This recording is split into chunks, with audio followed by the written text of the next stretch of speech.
Welcome to the Marketing for Business podcast. This is your host, Scott Wilson.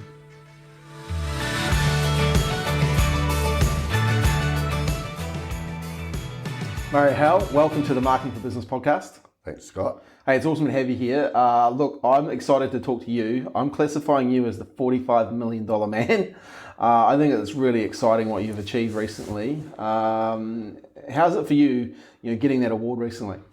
Look, it's very exciting. It's one of the few things in my life that I get a certificate, which I'm extremely proud of. And you remember in the early sports days, how much a certificate meant. Well, These $1 million certificates, they give me a massive lift, and they also such a measure of achievement of sales. And look, they really excite me. Yeah. So for someone who's never met you before, you work for MediaWorks, and explain a little bit about what you do. I want to get back to your backstory soon though, but what is the certificate you've been given? You've sold $45 million of what? Yeah, so $45 million of radio sales. Wow. The highest ever in the company is $47 million. Yeah. And I'm lucky that guy's left. Yeah. A guy named Mark Nelson, actually, great guy. Yeah. And I have him on, I ring him once a year and I tell him, getting closer, and he keeps telling me, can you please leave? I've had the goal, I've set a goal of 50 million. Yep. But I've had that for 10 years now. Wow. And I've known roughly what year and what month it will be, and it was December next year. Yep. I don't really want it in December because everyone's busy and I want to have a big party and it'll take the shine off it. I have to speed up to get there, to get it in December, so I'd have to increase turnover again. So early 24 is probably the worst case scenario. Yeah, so you're mapping this out. I'm going to talk about how you think and plan your sales, because I think it's been very, very interesting for people, because it's no mistake that you've got to this mark and you're getting closer to the 50. So we'll unpack that. Let's go back a little bit though. Where did everything start off for you business-wise?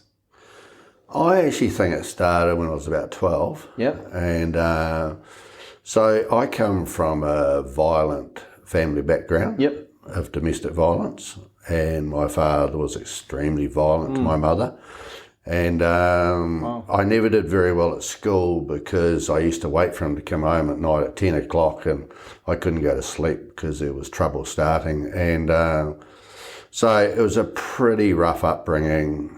He bankrupted our family home when I was young and we got ordered out of the house. Wow. And when I was 20, I could go back and took my mother back and asked her if she wanted to buy the house, because I had always set a goal to have the money. Wow. So I was earning my own money from when I was 12 years old. I used to scrub butcher shop floors. Yep. And the reason why I got an after school job was, apart from I wanted money, I used to get one golf club every year for my birthday. Oh, wow. And it doesn't take much to work out. At 10 years old, 14 golf clubs. I would have been 24 by the time I got my first set, right? Classic. So I needed to do something about it. So I did that and got school cert because my mother told me I had to stay for a piece of paper, and then I left and worked in a bank, and worked in a bank for 7 years. Oh, wow. I managed liquor stores for Lion Nathan for 7 or 8 years. Loved the product, loved the industry. Yeah. And I left there for BOC Gases, and then I worked for BOC Gases in New Zealand, Papua New Guinea. I was on a contract there, and Melbourne, and then fell into radio in June 99. Wow. Do you think, when you look at, say, the things that were happening with your mum and dad and how violent your dad was, what sort of lessons did you learn there? Was it around resilience, or was it around, being single-minded, that you wanted to get some money to help your mum? What was your... It was about, the biggest lesson I took out of that is, and this is why I can't buy into adverse situations with people, I learnt to never be like that. Yes. I learnt to never be poor like him. Yep. Or waste all my money. Yep. I learnt how to help people. I learnt how to help my mother. Yeah. I learnt how to just live a better life. Yeah. You know, like I said, I could buy her house for her when I was 19 or 20. Yeah. So I thought I could look after her. Yeah. But she didn't want my help because she was a very strong woman in herself. Yep.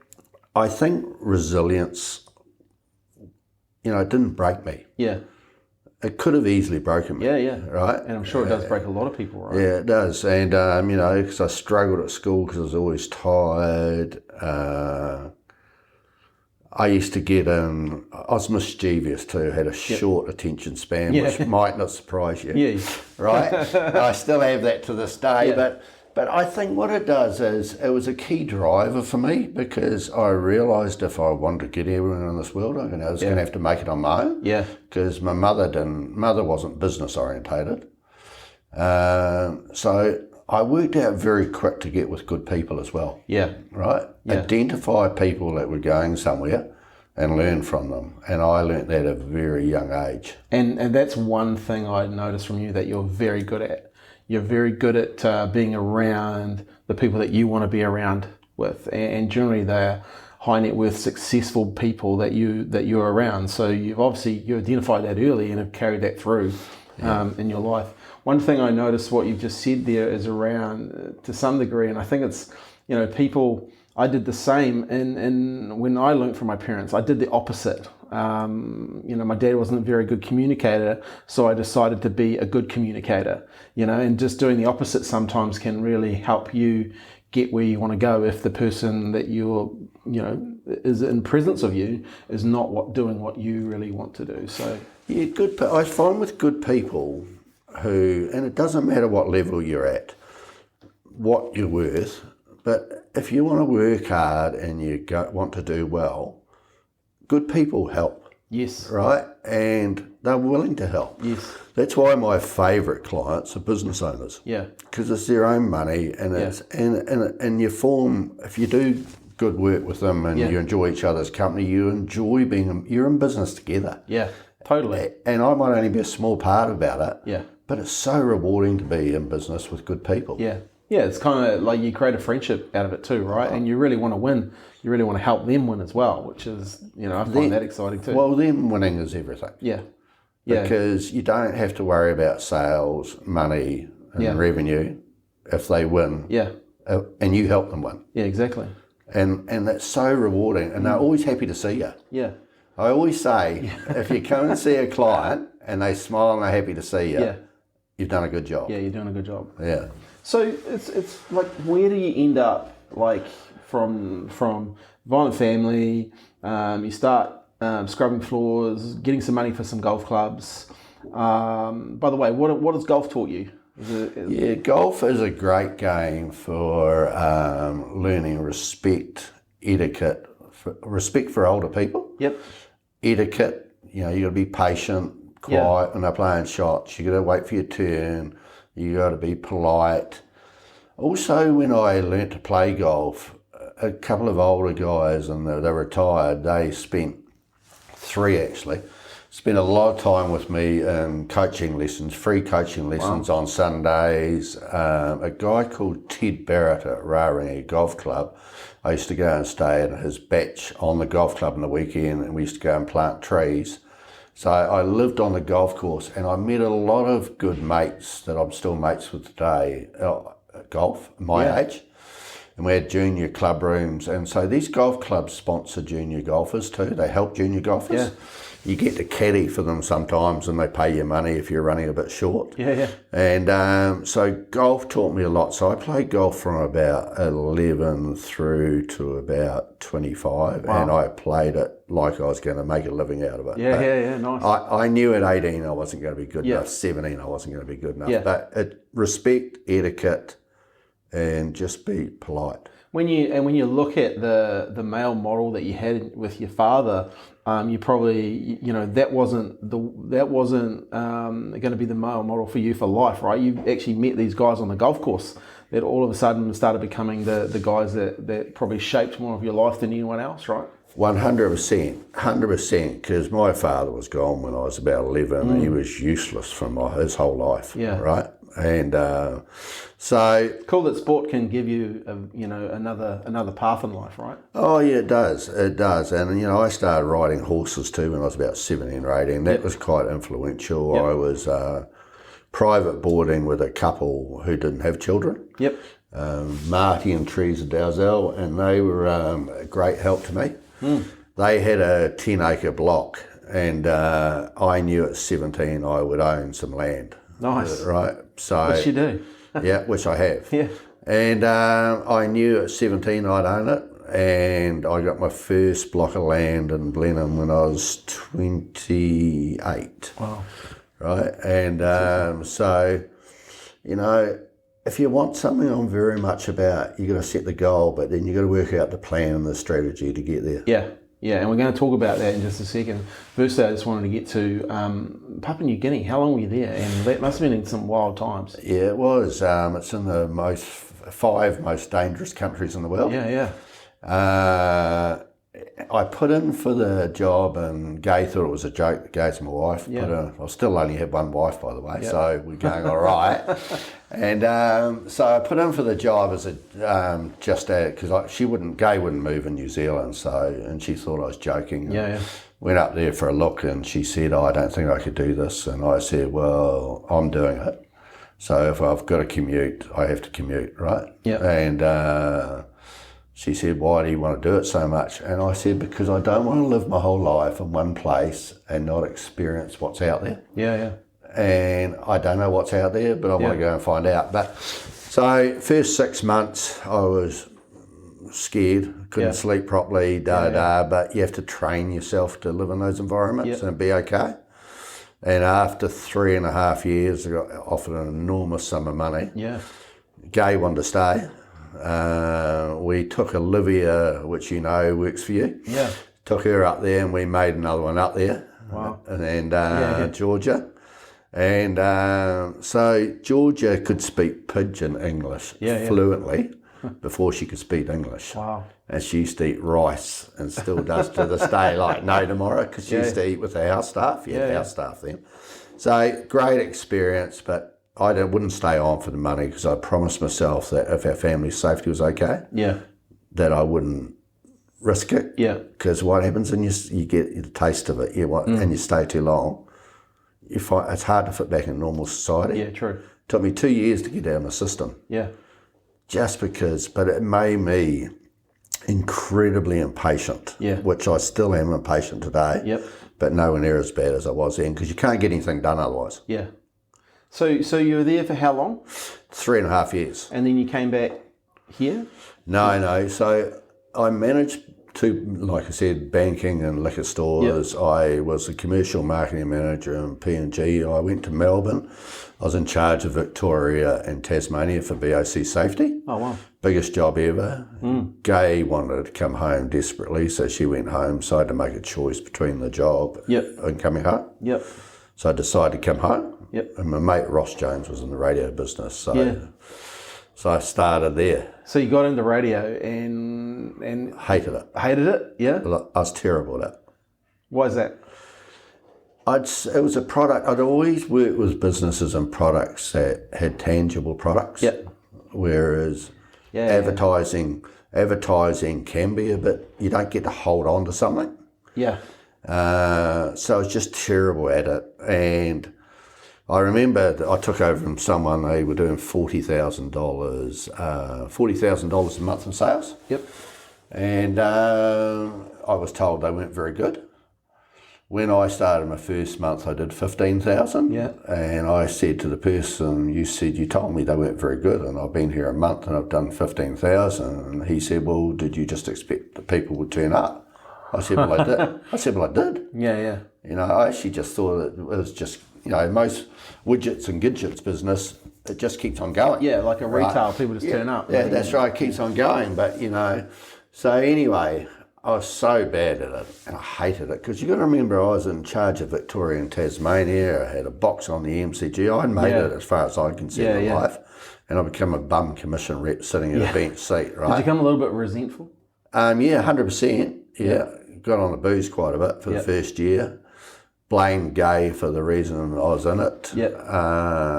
Tried to blame other people for my own feelings. Yep. But after about 18 months, I wanted to leave the whole time. And I had a retainer, so I was only staying because I had the retainer, and I didn't want to let people down. But after about 18 months, I made one decision that helped me. I had two choices. I could be a failure and go bad, Yep. or have a go at being successful and still go bad. Yeah, yeah. Because at that stage, I was going bad, right? And did you just realise that yourself? Like, Yes. where did you get to a point where you were like, there's something's got to change here? I got to the point where everything was unacceptable. Yeah. So when I made the decision to be unhappy and have a go, things slowly got better. Yeah. I was a bit blessed earlier on too, because I met one of the young guns in the car industry that was just starting out, Yeah. Paul Kelly. Yeah.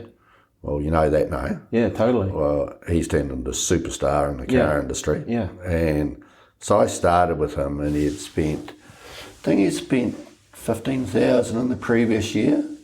Well, we spent that in the first 6 weeks. Yeah, wow. Right, and Because you come up with a pretty cool marketing idea and the whole... me and a mate of mine did actually, because they're not all my ideas. Yeah, well, we know And that's right. But he was just about to launch that fixed price car yard at $9,990. So we got into that early, and honestly, I think the first weekend or first week we sold 100 cars, right? I mean, that's unheard of. And then, so it rock and rolled for a while, and he had no deposit and $9,990 cars. So my mate Ross came up with this idea of $1 deposit. Yeah. Now, you work in the psyche of the consumer, right? Yeah, yeah. $1 deposit had a value, and no deposit had no value. Yeah, exactly. Right? And you had to pay the $1. Yeah. Because otherwise your finance contract, if you were getting finance on it, the finance contract did not work unless you physically paid the $1. Classic. So this first weekend, he had a jar, and it had $105 in it of $1 coins. Classic. Right? And we took that down to the pub on a Sunday night and put it in front of all the salespeople, and he said, right, that's the shout. I said, is that all you're shouting? And they said, well, that's 105 cars in there. Right? That's okay. So, yeah, good story. So he got me going, but, sort of jumping in there quickly, Kevin Eder was not far behind from Trade Staff, right? In fact, Kevin Eder's been at MediaWorks longer than I've been, and I've been there since June 99. Yeah, yeah. Right? So, which is about, 22 years? Yeah. Is it? 23. Yep, 23. 23 years. So Kevin Eder's been there about 25 years. Yeah. Kevin's been there about 25 years. Classic. So Kevin's still a major client of mine today. Yeah. So is PK and Paul Kelly, and, they're good friends. Yeah. But I'm very lucky. You can call it lucky or whatever you want to call it. My retention rate of clients is I do sell annual contracts. Yep. Everything I do is about an annual contract. My retention rate is either 100% or 95. 95 is if I lose one. What's the industry standard? At best it would be 70%, maybe. That's tops, right? It probably around that 65 to 70% is the industry standard. Yeah, so you're miles ahead of it, right? Yes. What do you think why? Like, what makes you different? That's what I guess I really want to know, because you're at 45 million in sales. Yeah. Gentleman's done it. He's got 47. Yeah. But there's a massive gap. Yes. Right, between you two and the rest of them, right? Yeah. So I want to know what makes you different, and how can you have a 90%, 95 annual when the average is sometimes 65? Like there's big gaps here. Yeah. And I guess I'm trying to give value to the listeners. I want to know why and what you think has made that difference for you, and can someone learn from this? Yeah. Look, people can definitely learn from it. I think the thing is you've got to focus on, I've got a saying, quality in, quality out, or shit in, shit out. Yep. And the reason, what I mean by that is the signing the sale off, the pre-work is the critical part, Yep. right? You know, I've got a pretty good understanding of business and numbers. Yeah. So if I talk to you and I'm selling you, I want to sell you something, I'll want to understand what your expectations are if we do a campaign. Yeah. I want to understand what's your average sale. Yeah. What is your margin on that average sale, right? So I can then work out straight away how much money you think you want to make, Yeah. right? And then I can balance the investment Yeah. that I need based on using my product and experience Yeah. to match up so that we're a good chance of expectation, my expectation, your expectation meeting. Yeah.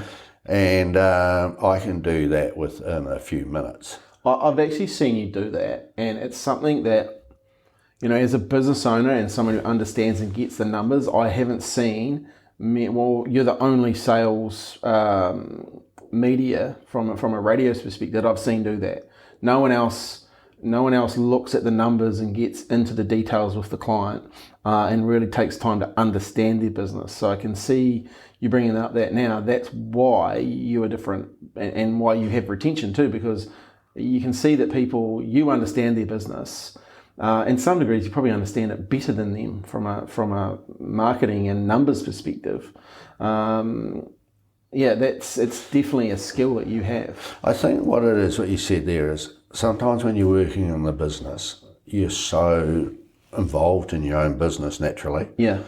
Your time to think and work on your business is probably not as much as you'd like it. Yeah.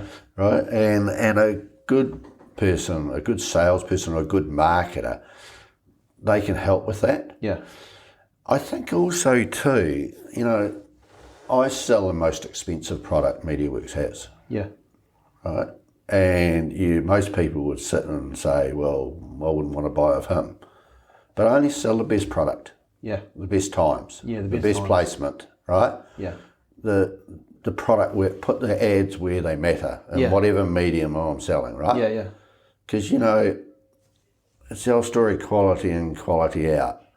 Now, most of my competitors in the industry, like other reps, right, outside MediaWorks more so, they don't sell the best product, right? So I just sell premium. Well, they don't sell the best product for the client. No, they don't. No, they don't. So I think the thing about that is I'm not worried about, it's not what a product costs, it's the results you deliver, right? But you can't work that out unless you know those numbers and unless you 100%. get really the details first. That all those pre-questions that you've asked, that gets the client the win at the end of the day, because you kind of can work back and hey, put that ad on that channel. I'll give you a real life. I'll give you a real live example of that. Right, go to a car dealer, not Paul Kelly.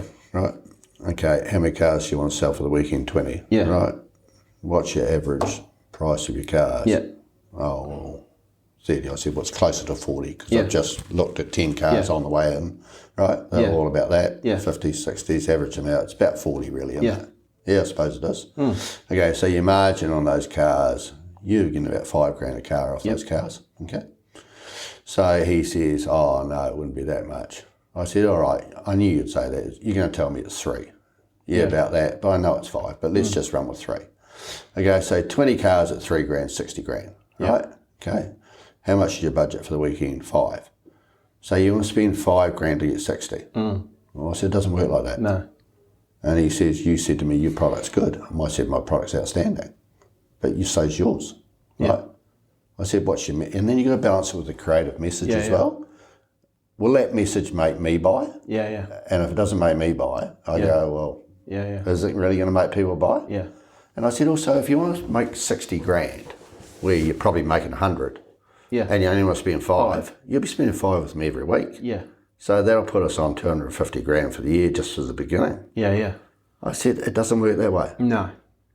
So that's an education process that you have to take people through, right? Yeah. You know, and that's, I guess, that comes with confidence, correct? Because a lot of people wouldn't have the confidence to ask those questions and to get the real answers. If you can't do the numbers, Yeah, and you can't understand margins, yeah, and you can't understand expectations, yeah. you can't ask those questions. No.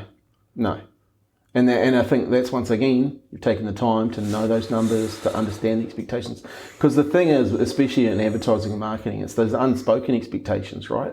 It's what happens when a campaign hasn't worked, or you know, you told me we were going to sell 10 and I thought we were going to sell 20. Yeah. You know, or you said 20 and I, you know, like those mixed messages, right? Yeah.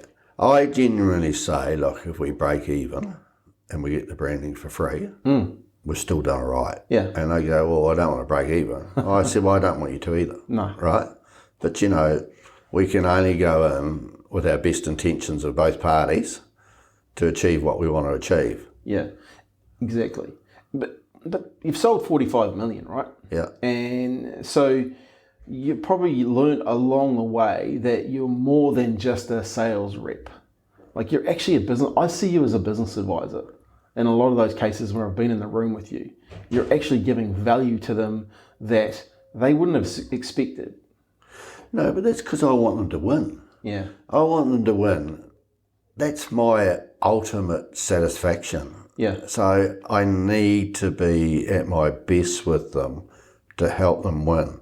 Yeah. Because it's just so exciting to see them so happy, and it's so rewarding for them and their people and their families. And yeah, because when marketing really and advertising really works, it cranks the handle for businesses, right? Like, people start making some serious coin. Yeah, and also it's like a drug. You know, it's just so, it's an enjoyment. Yeah. And it's just so rewarding. Look, you know, you learn as you go too. You know, my biggest client when I first started was $800, which was a Whittier Hotel. Yeah. And I was running karaoke competitions every 3 months. Yeah. Right? You know, so I've started at the bottom. Yeah, started at the bottom. Yeah, and, you know, I know how hard it is, but I've always had a plan year on year. I've gone backwards only once, and it was only by about 3%, and that was in the COVID year, right? Yeah. Right. So when you talk about plans, what do you do? What do you sit down and you chat with Murray, or you? No, so I have my own plans. Yep. Right. Sure, the company sets budgets for me. Right. They base it on historical numbers, data. Mine's based on people and businesses. So I look at, like, I know roughly what I'll re-sign with reasonable probability when my annuals come up next year, right? Nice. Right. You know, there'll be some. And is that the reason you sell annuals? Like, you know, everything I do is about selling quality, and annual is quality because annual is a partnership. Our annual plans, our competitors have them too, is clients receive, if we've got any unsold advertising, clients receive a share of that unsold airtime. Yep. Which adds extra value to them. It protects them for rates as well, the best rates. And then for the clients, you know, there's a few perks in it. We have an overseas client, or it's been in New Zealand the last few years, annual client trips, where they all meet each other and they get to do business with each other. And obviously we drink a bit and eat a bit and have a great time. There's good networking there, right? Yeah, you know, it's really good networking. And but also, you know, you're going to work hard for your annual clients. Yeah. You know, so annuals make up about 95% of my turnover, right? And same again, the numbers are normally in a business, annuals will make up 70% of your turnover, and then they're going to sell 30% casually. Yeah. Well, I only have to sell about 5% casually. Yeah. Because So my energy needs to go into those people who've got contracts, don't they? Yeah. And that's awesome. Yeah, it is. So, and you know, each year, so the business, you know, I can remember when I got my first million, right? I've set goals to get to the 10. Yeah. I set goals to get, then I went in 5s, right? So, you know, this 50 million goal that you mentioned before, that's my goal. So I'm running second at the moment. I don't like being second, just so you know. But once I get to 50 million, so that'll be in I want it to be in end of 2023, but it'll be early. It's probably going to be early 2024. It's a new plan starts in. Yeah. Right. Yeah. And the new plan is I need to put as much distance between that second place getter and me as possible. So I know when I'm retiring too, right? Yeah. So I'm retiring on the 7th of October, 2031. Yeah. I'll be 69.999, right? So day before my 70th birthday. Yeah. And I reserve the right to stay.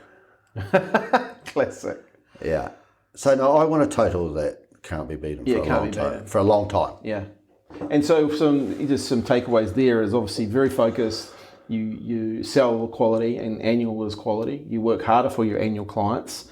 Because of that, you only have to focus on bringing 5% of the casual along, which really, you have a lot of leverage there, right? Because you're building relationships with really quality people, quality businesses, and you're helping them, get the results that they want first. And then at the end of the day, this has helped you get to where you are, which is, 45 million. It's going okay. I think also, Scott, too, I think sometimes a seller and a buyer or a customer, a client, and the salesperson, I think we try too hard with people that we don't really get on with, or they're not a good business fit. Yeah. And I'm talking for both parties here. Yeah. Because if we don't trust each other and we don't enjoy each other's company, it's quite an unrewarding experience for both of us. Yeah. So I think it's good to find people that you get on with. Yeah. And that's why I love business owners, because I admire business owners because of their courage. Yeah. Right. I think a lot of people in New Zealand society look at them as though they're lucky and they're wealthy and they get it easy. They don't. They work hard. They work hard. They pay leases. They take risks. They employ staff. They take risks. They pay the staff that pay the PAYE. They pay the KiwiSaver. They pay their holiday pay. They pay their sick leave, right? And hopefully they've got something left for themselves at the end. Yeah, yeah. I just admire their courage. Yeah. And so why, if you got the opportunity to help, why wouldn't you? It just makes sense. And as you know, I like to think I'm friends with all the people that I do annual business with. Yeah, totally. I love catching up with them. It's not like work. No. Right? No, it's not. And, I want to mention a couple of other people because I think it's important. Chris Walsh, right? Been there forever, been good friends. I'm good friends with him, his wife, Nikki. It's business, but it's not business. And there's Sue and Scott from Immediate OMD. Yep. A lot of these people have stuck by me and have been there for so long. It's been a privilege. Yeah. Yeah, it's a privilege to work alongside those people, right, in those businesses. 100%. Yeah. I feel lucky, very privileged to be in the position I'm in. Yeah. There's lots of reasons why I'm there. Yeah. But the people I dealt with made me and gave me the opportunity. Yeah. So I'll always be grateful for that. Yeah. That's very cool. And that's, I guess, like attracts like, and you definitely have attracted a great group of people around you. Let's switch gears a little bit and talk about marketing, because I know you love marketing. Yep. And marketing, I see you've come up with some great ideas, over the years that we've worked together. But you've seen marketing change. So let's talk about that, what you've learnt, and maybe some of the campaigns you've really loved working on? Yeah, I think where it's changed the most with marketing is in the digital side of the business. Yep. You know, I work quite closely with digital influence, which is, you know, obviously you own the company. That's not the reason why I work closely with you. You know, about 10 years ago, I started looking after Novus Glass. In fact, it's longer than that. It's about 14 years, right? Yeah. And, you know, Novus Glass is a massive, Tim and Mike James. Yeah. It's a massive New Zealand company. They were about 10% of, maybe 15% of the New Zealand market when we took them over.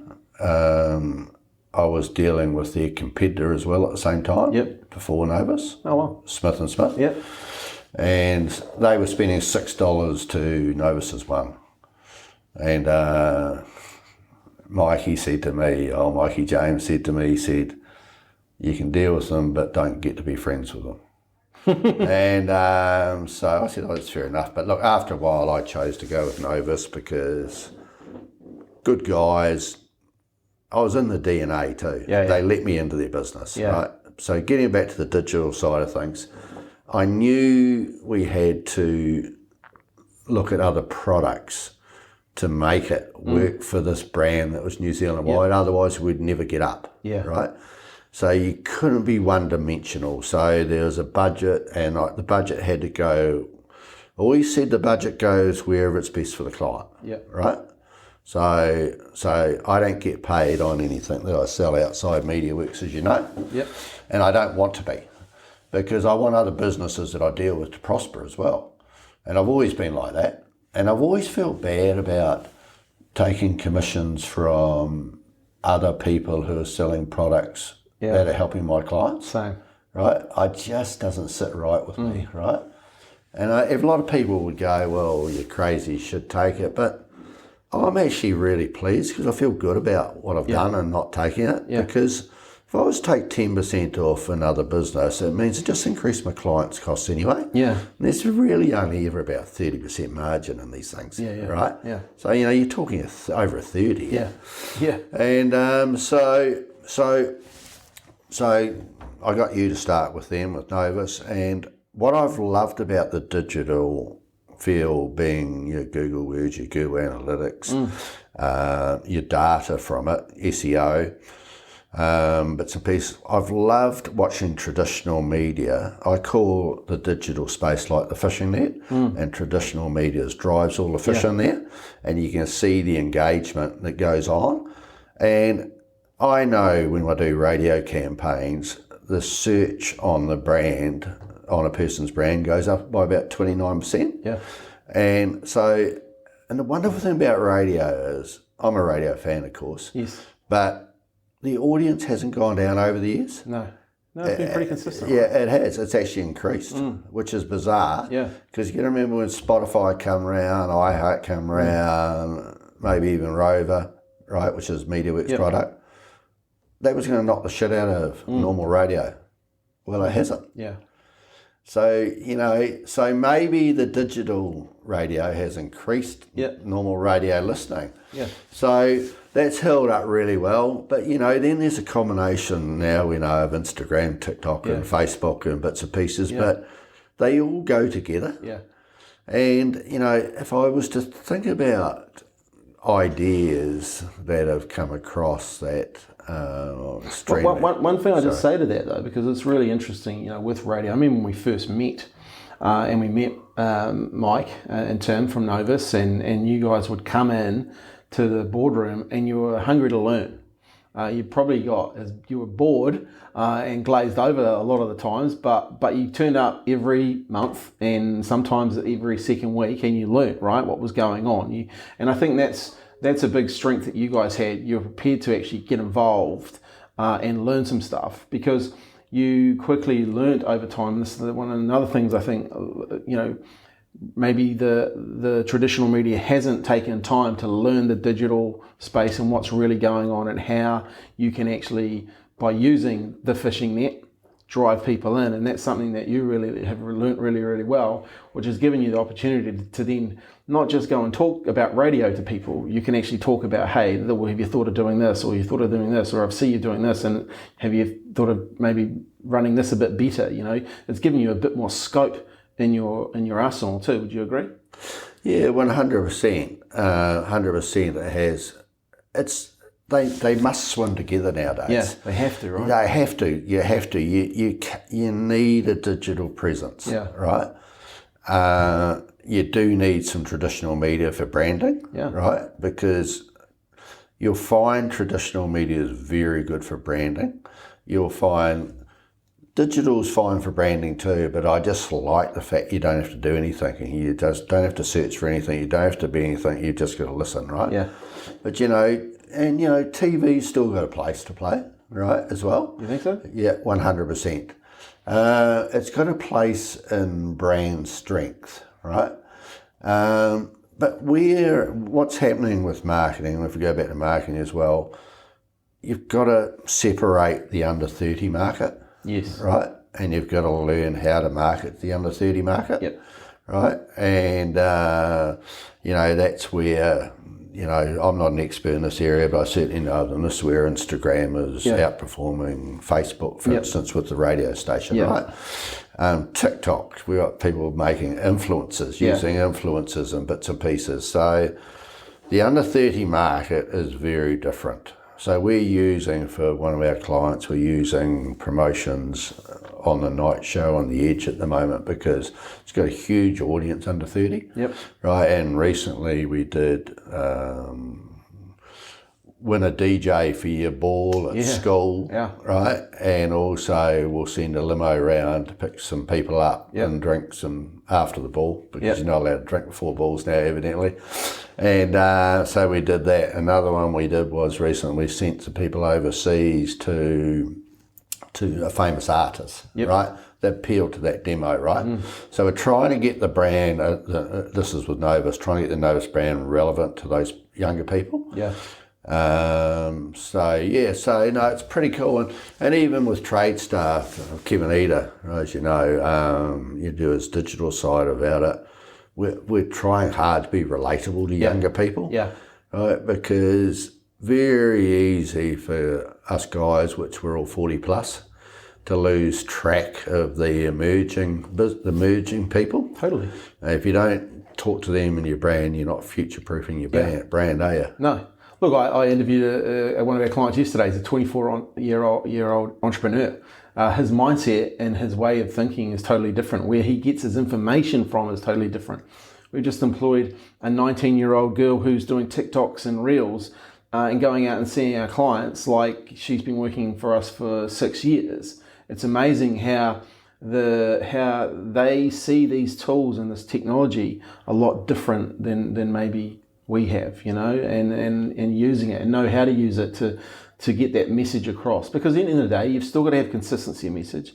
You've still got to have frequency of reach to create relevancy, and it really, whatever platform you're using, those two at the start to give you the relevancy is so important. And I think that's where marketing is changing, but isn't changing, right? I think also too, and what you said too, is young people are very good for us in business. Yeah. Right? But they can be frustrating. Yeah.